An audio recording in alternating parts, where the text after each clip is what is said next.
There is no problem that doesn't have a solution.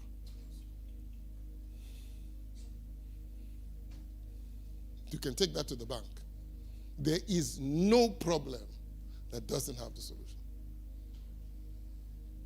What the solution is, I don't know. But I know that there's no problem in the world. Now, this is where we're going to park our cars.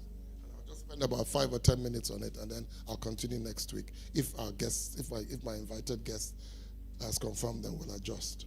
Number one problem in lead generation is too many people are attempting to move people towards pleasure instead of moving them away from pain. You're saying 7 steps to 7 figures. 7 steps to 7 figures is a terrible headline for lead generation. You know what a better headline is? The 7 biggest mistakes that's keeping entrepreneurs from 7 figures. They both say the same thing, but the entrepreneur already knows they're not making 7 figures. They also know that it's really, really hard to make $60,000 a year, so they think if I'm going to go from $60,000 a year to 7 figures, it's got to be that much harder, so I don't believe you. 7 steps to 7 figures, I don't believe you. But the 7 biggest mistakes entrepreneurs are making that keep them from 7 figures, that's easier to believe. Do you get where he's going with this?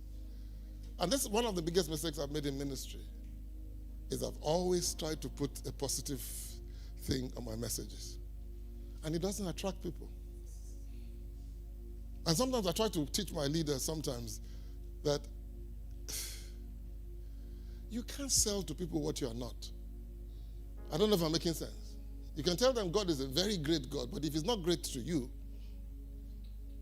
technically you are lying. Am I making sense? Even though he's a great God. Am I making sense?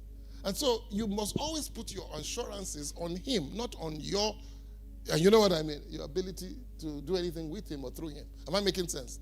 In terms of teaching people. Let me take this a little further. I want to move this a little further, and I want you to listen to what he's going to say something. Let me explain it. Let me pre-explain it.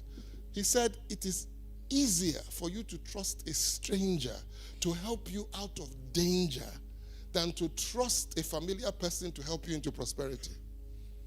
You're going to hear it. You create a lead magnet, put these words on a headline. 5 biggest mistakes, blah, blah, blah, makes that causes them to have this problem. If you're a marriage counselor, 7 things you should never say to your spouse or you will end up in divorce court. It needs to be 5 biggest potholes on the road to financial independence, 7 biggest mistakes, 7 biggest pitfalls. We will trust a stranger to lead us away from pain. We will not trust a stranger to lead us towards pleasure. And so you create lead magnets that lead people away from pain. Do you get where he's going right now? He's saying the way to sell whatever you are selling is to sell it in such a way that it delivers people from the pain that they are already running away from.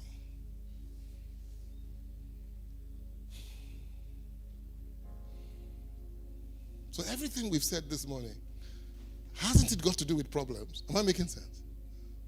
So we have to understand that people will trust us when we try to move them away from problems.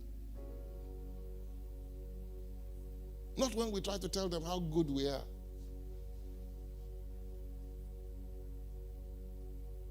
I can promise you that most of us came to salvation because we were afraid of going to hell more than we were hoping to buy a Jeep in Christ Jesus.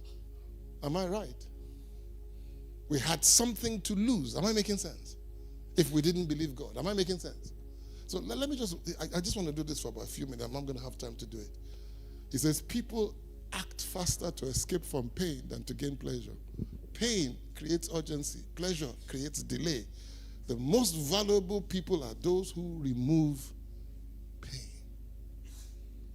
I've never had there's sometimes when I'll call Pastor Lasakwe here,